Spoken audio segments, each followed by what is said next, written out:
బాధితులు ఇప్పుడు సుప్రీం కోర్టుకి అప్పీల్ చేసుకునే అవకాశం ఉన్నట్లుగా ఆయన చెప్తున్నారు. అజాక్ షేక్ తరపున ఆయన మాట్లాడారు, వాదనలు వినిపించారు. అయితే హైకోర్టు, తెలంగాణ హైకోర్టు ఒక్క సింగిల్ లైన్ లో కన్ఫర్మ్ చేసింది, కింది కోర్టు ఇచ్చిన తీర్పు సరైందే, వీళ్ళకి ఉరిశిక్ష వేయండి అనే తీర్పు అయితే చెప్పినట్లుగా ఆయన వివరించారు. దిల్సుఖ్ నగర్ లో 2013 ఫిబ్రవరి 21 అది హైదరాబాద్ చరిత్రలో ఎప్పటికీ కూడా మాయని మచ్చ, ఒక black day.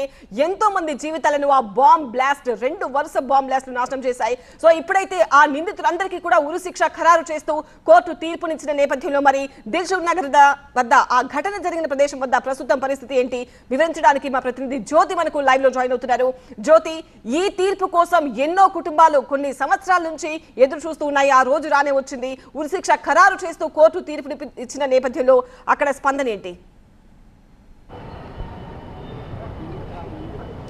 Dilsukh Nagar bomb పేలుళ్ల కేసుకు సంబంధించి హైకోర్టు సంచలనమైనటువంటి తీర్పునిచ్చింది. ఏదైతే కింది కోర్టు ఇచ్చినటువంటి ఉరిశిక్షకు సంబంధించి అదే సరైన శిక్ష అంటూ కూడా హైకోర్టు ఉరిశిక్షను ఖరారు చేసింది.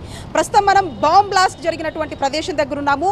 ఏదైతే మెట్రో స్టేషన్కి పక్కనే ఉన్నటువంటి ఒక టీ స్టాల్ దగ్గర టిఫిన్ బాక్స్లో ఆ బాంబును పెట్టుకొని వచ్చి ఇక్కడ వదిలివేయడం జరిగింది.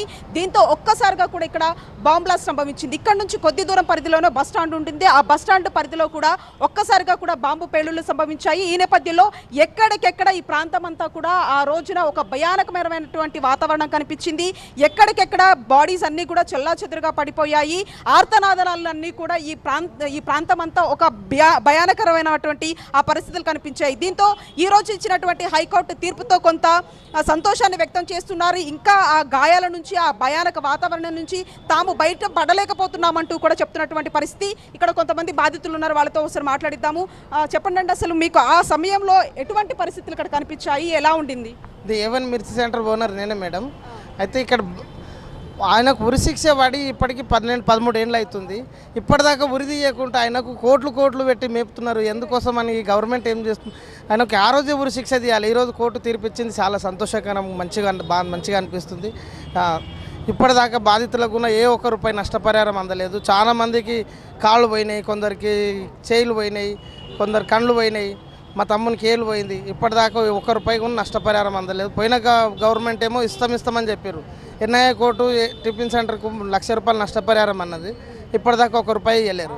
అంటే ఆ సిచ్యువేషన్ ఏ విధంగా ఉంది? ఇప్పటికీ ఓకే, ఇప్పుడు తీర్పు వచ్చింది, ఉరిశిక్షణ ఖరారు చేసింది, కానీ ఆ రోజునటువంటి ఆ భయానక వాతావరణం తలుచుకుంటూ ఉంటే, రేపు మీ తమ్ముడే ఒక బాధితుడని చెప్తూ ఉన్నారు. ఆ రోజు కూడా మీరు ఉన్నారా?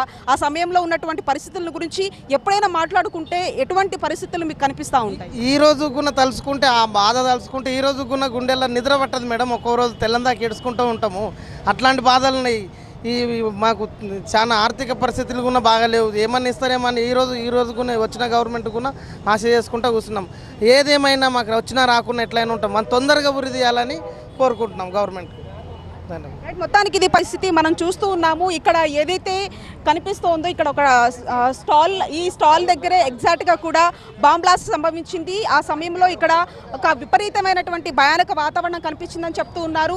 ఒకసారి మాట్లాడిద్దాం. మరొక బాధితుడు ఉన్నారు. ఈ రోజు ఉరిశిక్షను ఖరారు చేసిందండి హైకోర్టు. దీనికి సంబంధించి ఏం చెప్తారు? ఆ సమయంలో మీరు కూడా ఇక్కడ ఉన్నారా? ఇక్కడ బాంబ్ బ్లాస్ట్ అయ్యి 12 సంవత్సరాలు దాటి 13వ సంవత్సరం ఇది. దిల్సుఖ్ నగర్లో జంట పేలుళ్ళు జరిగి 13 సంవత్సరాలు. గవర్నమెంట్ కళ్ళు లేనిదా? మేమా? మీరు కూడా బాధితురా అందులో? నేను బాధితుంది, నేను దిల్సుఖ్ నగర్ బాధితుంది. అది 19 సంవత్సరాలు నా కన్ను పోయి. నేను ఇక్కడితే చెప్తా, అమాయకులు బలైపోయినారు 18 మంది. ఇదేనా న్యాయం గవర్నమెంట్ది? 5 ఈరోజు ఉరిశిక్షకు సంబంధించి ఏం చెప్తారు? ఆ రోజు పరిస్థితులు ఏ విధంగా ఉండేవి?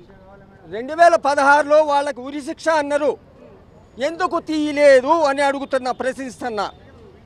మేము కళ్ళు లేని వాళ్ళమా? గవర్నమెంటా? మొత్తానికి ఇది పరిస్థితి. ఓవరాల్గా కూడా ఒక బాధితులు కొంత ఈ యొక్క ఉరిశిక్షకు సంబంధించి ఆనందం వ్యక్తం చేస్తున్నప్పటికీ కూడా ఇంకా ఉరి తీయనటువంటి పరిస్థితులు ఎందుకు ఉన్నాయంటూ కూడా ప్రశ్నిస్తూ ఉన్నారు. ఓవరాల్గా ఆ రోజు జరిగినటువంటి ఆ భయానక వాతావరణాలని ఇప్పటికీ కూడా గుర్తు చేసుకుంటూ వాళ్ళు కన్నీట పర్యంతం అవుతున్నటువంటి పరిస్థితులు కనిపిస్తూ ఉన్నాయి. ఓవరాల్గా ఈరోజు హైకోర్టు ఇచ్చినటువంటి తీర్పు నేపథ్యంలో కూడా 5 మంది నిందితులకు ఉరిశిక్షతో పాటు ఖచ్చితంగా దాన్ని త్వరితగతిన అమలు చేయాలంటూ కూడా చెప్తున్నటువంటి పరిస్థితులు ఇక్కడ చాలా స్పష్టంగా కనిపిస్తూ ఉన్నాయి. సంధ్య.